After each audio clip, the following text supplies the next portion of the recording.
Hello, and welcome to another episode of the 1990 Rewind, where I look at films released from 1990 that are turning 35 in 2025. And, it is always hard to believe, but here next up on the Rewind, a classic on the track, and that is Days of Thunder. This year we got an excellent racing movie in F1. It was shot and choreographed and put together like no other racing film I think I've ever seen.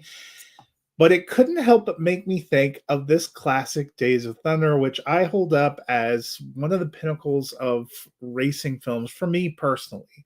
I know others may not agree. This one's set in the world of NASCAR. It features Tom Cruise as driver Cole Trickle, what a name, who is trying to break in there. He has a rivalry with another driver on the track, played by Michael Rooker. That's kind of fun.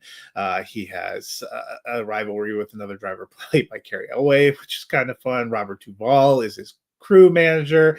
Randy Quaid, who has some lines that I continue to utter, is his team owner. This is also a movie that put him in with Nicole Kidman. This is how they kind of met.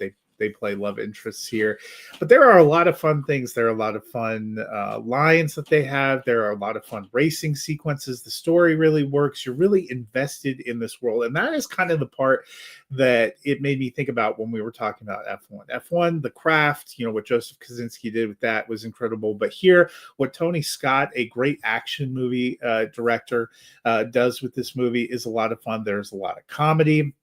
This was actually nominated for some Oscars. It was nominated for Best Sound at the Oscars because it captures the racing, and I think it's a film that has just appealed to a lot of people over the years and has been kind of a real personal favorite. There are lines in here.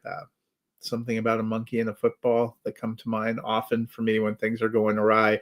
Rubbing is racing, an old adage that came out of here. So if you've never seen this, this is worth checking out. One of my actually favorite Tom Cruise movies, just a lot of fun, a lot of action, a lot of high octane drama. So Days of Thunder is the one coming to the Rewind this week. Next week, we will continue the Rewind with a Christmas classic. So you won't want to miss that. I'll see you next week.